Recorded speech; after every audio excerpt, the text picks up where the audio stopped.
Hola, buenas tardes. En esta tercera charla vamos a tratar de hacer una síntesis de lo que es la cánula nasal de alto flujo. Sabemos que es un método relativamente simple, tiene una curva de aprendizaje mucho más plana, menor que el BNI o la asistencia respiratoria mecánica invasiva, una interfase mucho más cómoda y de fácil colocación. Ahora bien, tenemos que saber utilizarla en el sentido de tratar de elegir un paciente adecuado, un momento adecuado y tener una evolución dinámica.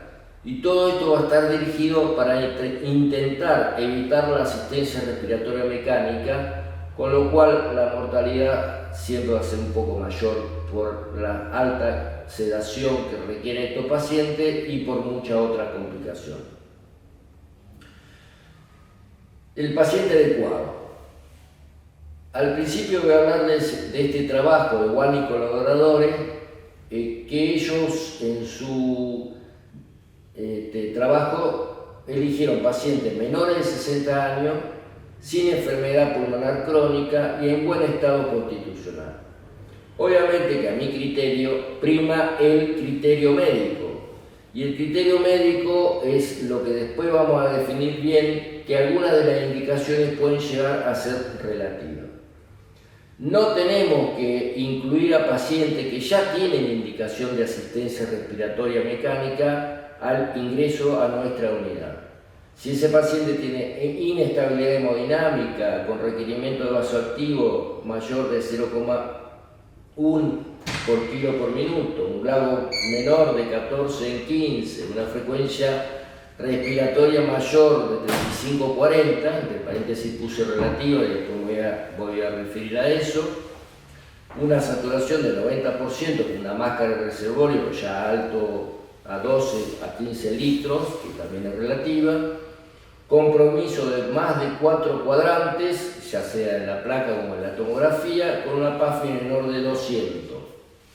Hay un artículo de New England del 2015 donde se comparó la cánula nasal de alto flujo con BNI y con bajo flujo con una PAFI menor o igual a 150 con mejoría en la mortalidad.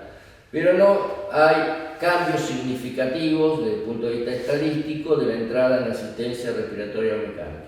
Ahí puse sesgo porque bueno, es un artículo que a mi criterio tiene muchos errores de sesgo como para definirlo, pero bueno, ellos utilizaban una PAFI de 150. En este punto resalto que el criterio médico, con un monitoreo exhaustivo para saber si el método está funcionando o falla y tenemos que entrar en asistencia respiratoria mecánica. Y es relativo porque si nosotros utilizamos un paciente mejor en el sentido de que ya no está pasando por la distinta etapa que estamos viendo últimamente, que pasan pacientes de ponerlo con reservorio a 15 litros, con pronovigil, y el paciente no funciona y lo dejamos y le ponemos la cánula de alto flujo a ese paciente que tampoco funciona adecuadamente, vamos siempre a retrasar la asistencia respiratoria mecánica y va a empeorar absolutamente el pronóstico de estos pacientes. Obviamente que si elegimos un paciente mucho más precoz, como vamos a ver en la tercera filmina, y un paciente con menor grado de compromiso, la falla va a ser menor y el ingreso a asistencia respiratoria va a ser menor. Por eso en esta otra voy a poner el momento adecuado. En general el uso tiene que ser precoz, generalmente al comienzo de la segunda semana, que es lo que más frecuentemente nos está pasando con los pacientes, que después del séptimo día empiezan a requerir todos los días un poquito más de oxígeno. Aumento de la disnea de reposo, acá eligieron la escala de Borg, que va de 0 a 10, pero utilizamos de 0 a 4, o cualquier otra escala de disnea, pero que aumenta la disnea, aumenta la frecuencia respiratoria en más o igual a 4 por minuto, ya teniendo un paciente que va requiriendo cada vez más oxigenoterapia de bajo flujo, empezamos con una canal nasal que ya llegamos a 5 litros, pasamos al reservorio que con 5 litros nos funcionaba bien, después empezamos con 8 y así sucesivamente vamos elevándola y sigue saturando el 92 y a lo mejor hasta con mala mecánica respiratoria.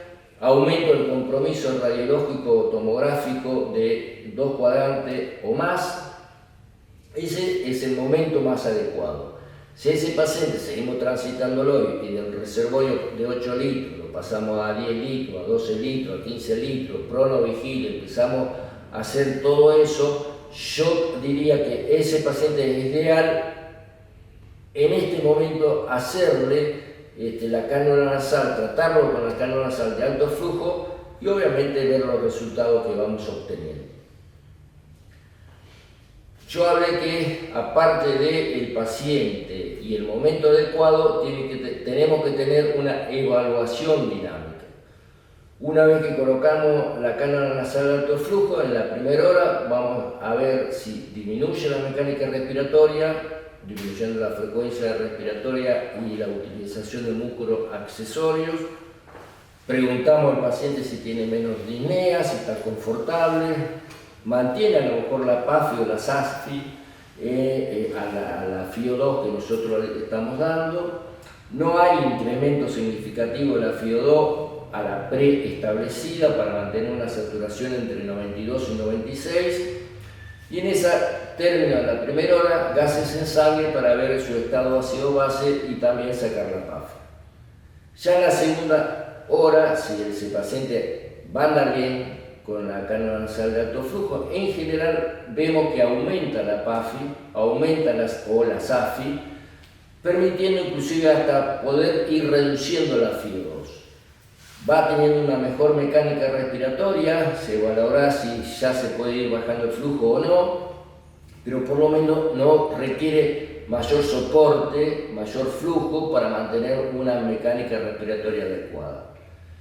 De no lograrlo o mantenerlo, podemos lateralizarlo o hacer un pronovigil inclusive con cánula, pero nunca tratemos de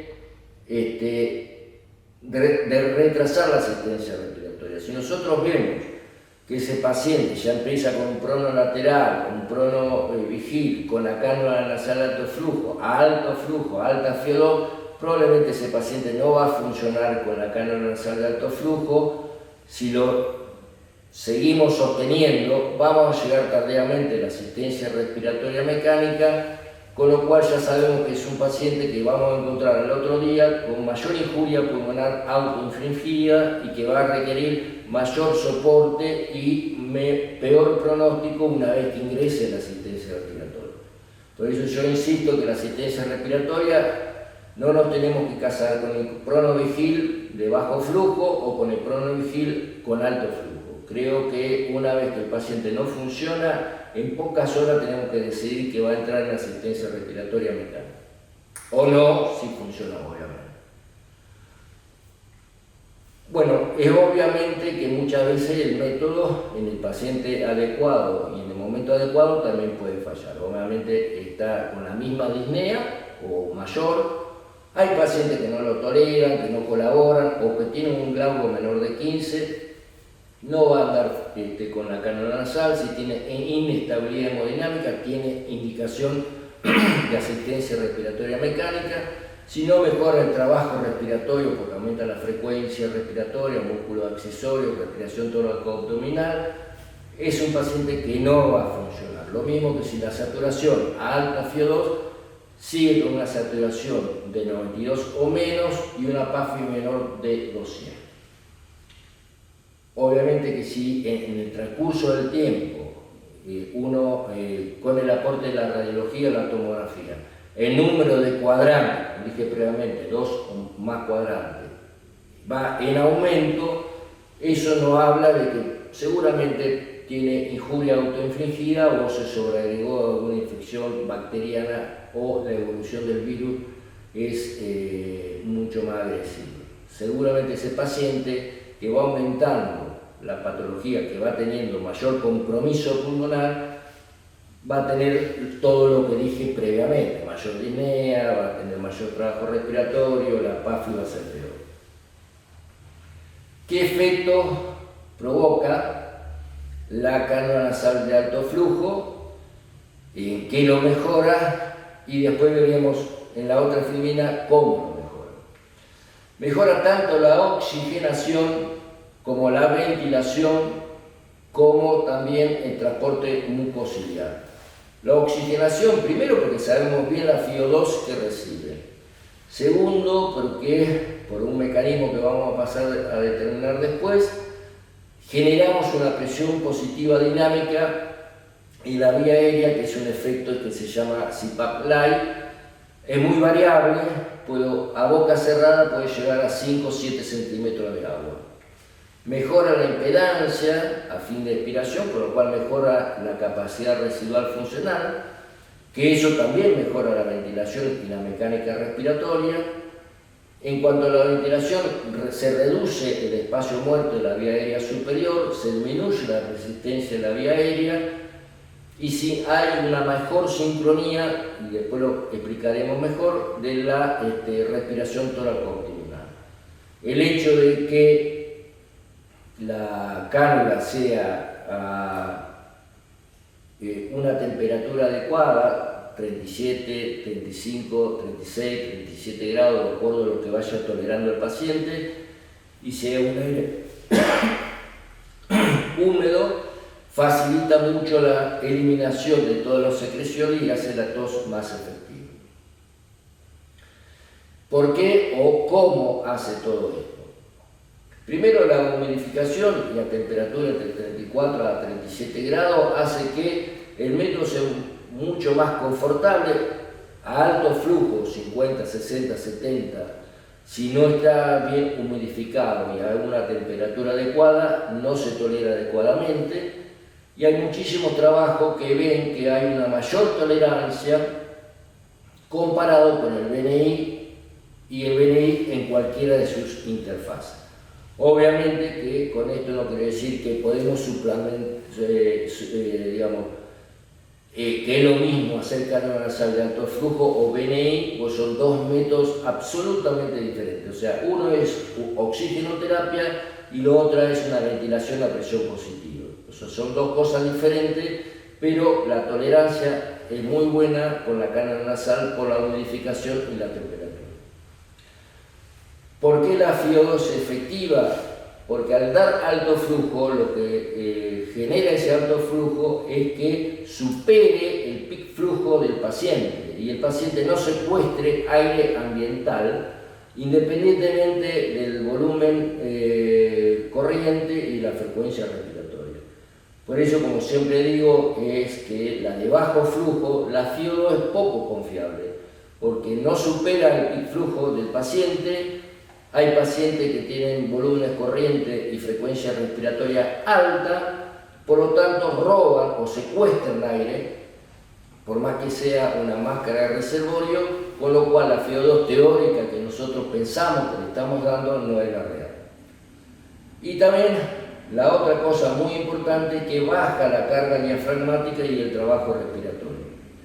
Eso se logra por varias causas. Una de ellas es que genera una presión positiva en la vía aérea y es un efecto colateral, podríamos decir, porque es el choque del alto flujo constante que yo estoy dando que choca con la expiración del paciente y eso genera un aumento de la presión positiva en la vía aérea superior. Es muy variable, puede ser de 2 a 7, 8, depende del flujo. A mayor flujo había mayor presión positiva, obviamente que con boca cerrada ese flujo o esa presión positiva va a ser mayor. Uno estima que alrededor de entre 50 y 60 mililitros que yo le estoy dando por minuto, la presión positiva puede llegar a ser hasta 5 centímetros de agua. Puede llegar porque, como dije previamente en varias instancias, eso es muy variable. Esa presión positiva también se transmite en cierta forma al parénquima pulmonar.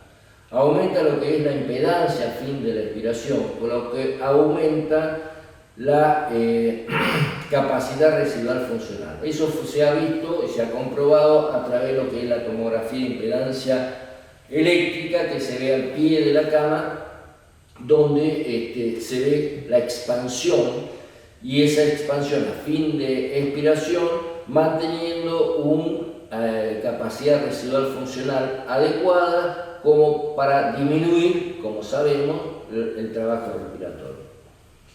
Hay una disminución del espacio muerto anatómico de la vía aérea superior por el lavado, el barrido, el wash-up del CO2 de la cavidad nasofaringea. Entonces el paciente no está reinhalando el CO2 de dicha cavidad, con lo cual reduce el espacio muerto de la vía aérea superior. También esta reducción que se vio en trabajos experimentales con humo y láser, que a medida que aumentamos el flujo y en forma lineal disminuía esa cantidad de CO2 y disminuía el espacio muerto anatómico de la vía aérea superior. Todo esto nos lleva a referirnos a que disminuye el esfuerzo respiratorio. ¿Por qué? Porque aumenta la presión de la vía aérea, porque aumenta la impedancia pulmonar a fin de la expiración y aumenta la capacidad residual funcional, con lo cual y disminuye el espacio muerto, como dijimos recién. Esa disminución del esfuerzo respiratorio se va a transmitir por una disminución del trabajo respiratorio, con una mejoría en la mecánica respiratoria. Esto se comprobó en diferentes trabajos con lo que se llama el PTP, que es producto de presión inspiratoria, o sea, es cuánta presión genera el paciente durante el esfuerzo inspiratorio. Y con cánula nasal, al medir este producto, veía que la presión que tenía que generar el paciente disminuía. Igual que con el balón a nivel esofágico para medir el swing de la presión esofágica, que nos refleja la presión, digamos, y el movimiento diafragmático, y la presión transpulmonar es menor.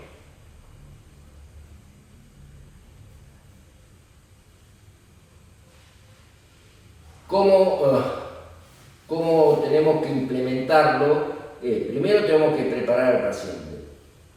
Hay que hacer una higiene nasal y oral, la elección del tamaño de la cánula. Hay 3 tipos de cánula, la pequeña, la mediana y la grande o large. Cabecera en principio 45 grados, evaluar la permeabilidad de la vía aérea nasal a boca cerrada y controlar primeramente la temperatura y la humidificación del sistema. Vamos a hacer una programación inicial. Hay muchas versiones, la que yo elegí en este momento es ya poner el flujo a 60 litros por minuto e ir variando de acuerdo a la respuesta, y sabiendo que va a tener que reducir el trabajo respiratorio y la mejoría de la mecánica, por lo tanto, y preguntarle permanentemente al paciente si está confortable, si lo tolera, porque bueno, esos 60 a lo mejor el paciente no lo tolera o lo tolera muy bien, preguntarle si llega el aire húmedo, preguntarle si la temperatura es adecuada. A una FiO2 60 o más, de acuerdo a la saturación, siempre saber que queremos que un paciente esté saturando entre 92 y 96. El nivel de seguridad, hay algunos trabajos, varios trabajos, hay algunos que hacen un análisis matemático con un barbijo quirúrgico sobre la cánula nasal, que no afectaría en absoluto la respiración del paciente, y eso, la aerolización de eso es mínima. Por lo tanto, es un método seguro. No necesariamente precisamos presión negativa, obviamente que sí todos los elementos de protección. ¿Cómo es el retiro del soporte? El retiro del soporte tenemos que considerar el tiempo evolutivo de la enfermedad de acuerdo a qué día de la enfermedad está transcurriendo. Nosotros sabemos que si bien muchos de ellos empiezan a empeorar a los al día octavo, al décimo, y a veces la evolución de esa enfermedad es peor también el día 12, ir tratando de sostener la cánula nasal durante ese tiempo para que el paciente pueda transcurrir y no llegar a la asistencia respiratoria. Obviamente que midiendo la saturación, la PAFI y la SAFI, vamos a ir reduciendo la FiO2 para mantenerlo y la saturación que previamente ya habíamos charlado, lo mismo que el flujo, a medida que vaya teniendo una mecánica adecuada, confortable, lo tolere, preguntarle siempre sobre si tiene disnea o no, como todos sabemos es algo subjetivo, hasta llegar a 20 litros por minuto. Una vez que llegamos a 20 litros por minuto ya podemos pasar a oxigenoterapia de bajo flujo y a partir de ahí hacerle control y ver la evolución para ver si tolera, si lo pasamos a una bigotera, si lo pasamos a carro reservorio, seguir la evolución, no perder de vista la evolución tanto de la saturación como de la mecánica respiratoria.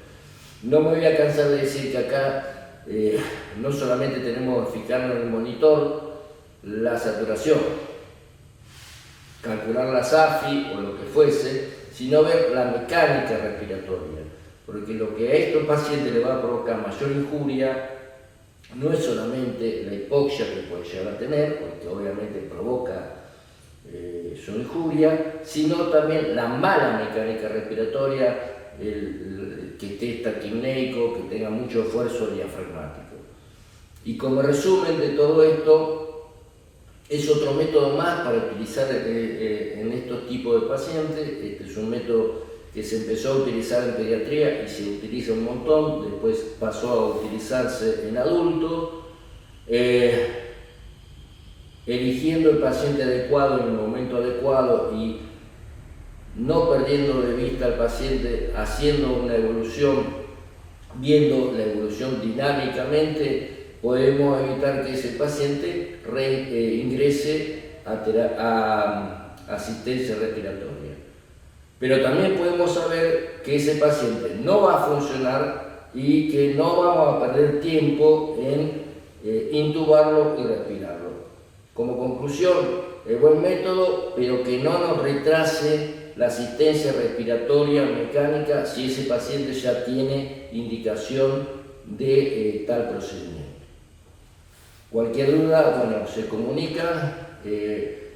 Creo que es un método que puede traernos muchos beneficios, pero como también digo del Pronavigil, creo que son métodos que no nos tenemos que casar y dejarnos estar porque ya le pusimos la cánula del Pronavigil y satura bien. No, tenemos que controlarlo muy de cerca y no retrasar la asistencia respiratoria mecánica. Bueno, buenas tardes, cualquier duda nos informa.